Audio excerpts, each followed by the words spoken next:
প্রিয় দর্শক, আসসালামু আলাইকুম। আজ সন্দ্বীপে ঘুরতে আসা পর্যটকদের জন্য একটি ভিডিও। আপনি যদি সন্দ্বীপিয়ান না হয়ে থাকেন, সন্দ্বীপে ঘুরতে আসতে চান, আপনার জন্য আজকের ভিডিও। কোথায় যাবেন, কি খাবেন, কোথায় থাকবেন, এ বিষয়ে আজকের ভিডিও।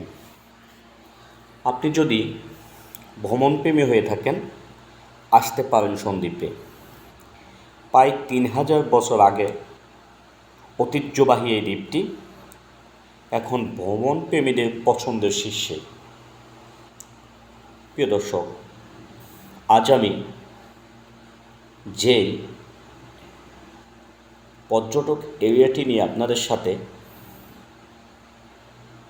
আলোচনা করব, সেটি সন্দ্বীপের প্রাণকেন্দ্র এনামনাহার থেকে একটুখানি পশ্চিমে ভ্যাবিউ গার্ডেন। এই ভ্যাবিউ গার্ডেন বর্তমান বাংলাদেশের ভ্রমণপ্রেমীদের পছন্দের একটি জায়গা। এখানে কি নেই? প্রাকৃতিকভাবে সৌন্দর্যের ছড়াছড়ি এই পার্কে। মনোমুগ্ধকর পরিবেশে আপনি চাইলে বন্ধুদের নিয়ে একা পিকনিক স্পট হিসেবে এটি ব্যবহার করতে পারেন। বাংলাদেশের অনেক জায়গা থেকে এখন সন্দ্বীপে অনেক বেশি পর্যটক সন্দ্বীপে আসে। কিন্তু আরেকটি বিষয় আপনাদেরকে মাথায় দিচ্ছি, বা আপনাদের মনে থাকার জন্য, বাহির থেকে আসবেন যারা, তাদের সুবিধার্থে আরেকটি বিষয় আমি শেয়ার না করে পারছি না। সেটি হচ্ছে সন্দ্বীপ পর্যটকদের জন্য বাংলাদেশের সবচাইতে একটি নিরাপদ স্থান। এখানে পর্যটকদেরকে প্রশাসনিকভাবে বা সন্দ্বীপের মানুষের আতিথেয়তায় কোনো কিছু ঘাটতি নেই। আমরা এখন যেই অঞ্চলে আছি, এটি আমরা এখন পার্কের ভিতরে, কিন্তু এটি যদিও এখনও কাজ অসমাপ্ত, তারপরেও এখানে অনেক পর্যটক অধিকাংশ সময় আসে। কিন্তু আমি যেদিনের ভিডিওটি নিয়েছি সেটি কিন্তু একটা বৃষ্টির দিন ছিল। সকালে যথেষ্ট বৃষ্টি হয়েছে, বিকেলে এসেছি, এখানে পানি নিষ্কাশনের ব্যবস্থা কিন্তু অসাধারণ। সকালে প্রচণ্ড বৃষ্টি হয়েছে, কিন্তু দুপুর পরে এসে দেখি কোথাও পানি নেই। এখানে সৌন্দর্য যে বিষয়টি, আর্টিফিশিয়াল জিনিস খুব কম। এখানে সব কিছুই প্রাকৃতিকভাবে উপভোগ্য। আপনি এখানে পাবেন গাছের অক্সিজেন, এখানে পাবেন পাখির ডাক, এখানে পাবেন নিরিবিলি পরিবেশ। প্রিয় দর্শক, আমি এখন আপনাদেরকে ভিতরের দিকে নিয়ে যাচ্ছি। এই যে দেখুন, চারপাশে নারকেল গাছ, পুকুরে। এটি এইখানে কি দেখতে আসবেন, যদি আপনি প্রকৃতপক্ষে বাঙালি হয়ে থাকেন, আমরা যে মাছে ভাতে বাঙালি, সেই মাছে ভাতে বাঙালি আনার কিছুটা এখানে পাওয়া যায়। তা হচ্ছে এখানে এই প্রথমত এটা কিন্তু মাছের শ্বাসের জন্য বিখ্যাত। এটা বলা যায় একটা খামার বাড়ি।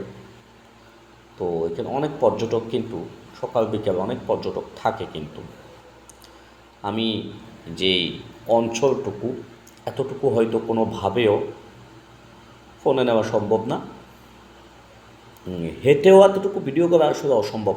আপনি যদি এখানে মানে সারাটা দিন ঘুরবেই, তারপর হয়তো এটা দেখা শেষ হবে। আমার ভিডিও যতটুকু যাই দেখুন, মানে সৌন্দর্য, প্রাকৃতিক সৌন্দর্য আপনাকে মুগ্ধ করবে। আর আরেকটা বিষয় আমি কিন্তু ভিডিওর প্রথমেই আপনাদেরকে জানিয়েছি, সেটা হচ্ছে এখানে কিন্তু এখনও কাজ কিন্তু অসমাপ্ত। এই যে দেখুন কাজ হচ্ছে, এখনও কাজ হচ্ছে। সবুজের পরশ নিতে যদি কোনো পর্যটক চান, তার জন্য এর চেয়ে পারফেক্ট কোনো জায়গা হতে পারে না আমার দৃষ্টিকোণ থেকে। শহরে মানুষ এখানে যানজট নেই, কোনো শব্দ দূষণ নেই, কোনো যানজট নেই, কোনো অশোভন আচরণ। এখানে আপনি আপনার ফ্যামিলি নিয়ে খুব মজা করে প্রাকৃতিক সৌন্দর্য উপভোগ করতে পারবেন।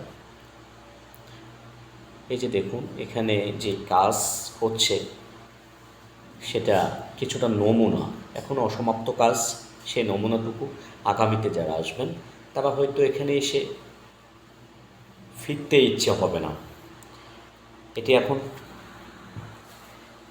পারিবারিক কোনো অনুষ্ঠানে ব্যবহৃত হয়, এটি পিকনিক স্পট হিসেবে ব্যবহৃত হয় এবং এটি সামাজিক অনুষ্ঠানের জন্য ব্যবহৃত হয় এবং বাচ্চাদের আনন্দের কেন্দ্রবিন্দু হিসেবে এটি ব্যবহৃত হয়। প্রিয় দর্শক, আমার ভিডিও যদি আপনাদের ভালো লেগে থাকে প্লিজ চ্যানেলটি সাবস্ক্রাইব করে পাশে থাকুন। ধন্যবাদ সকলকে।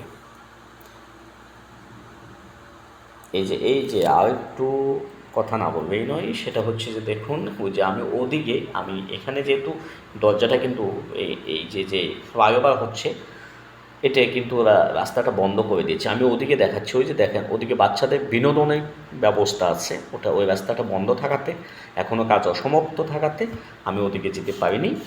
কিন্তু এখান থেকে আমার পক্ষে যতটুকু সম্ভব হয়েছে, আমি যতটুকু পেরেছি ক্যামেরায় নিয়েছি। সন্দ্বীপের বাইর থেকে যারা আসবেন তাদের জন্য কিভাবে আসবেন সেই বিষয়টি আমি জানিয়ে দিচ্ছি। সন্দ্বীপ যদি আপনি সন্দ্বীপে এসে পৌঁছেই মোটরসাইকেল, সিএনজি, অটোরিকশায় যে কোনো মাধ্যমে 200 থেকে 250 টাকায় আপনি ওখানে আসতে পারবেন, সেনারহাটের একটু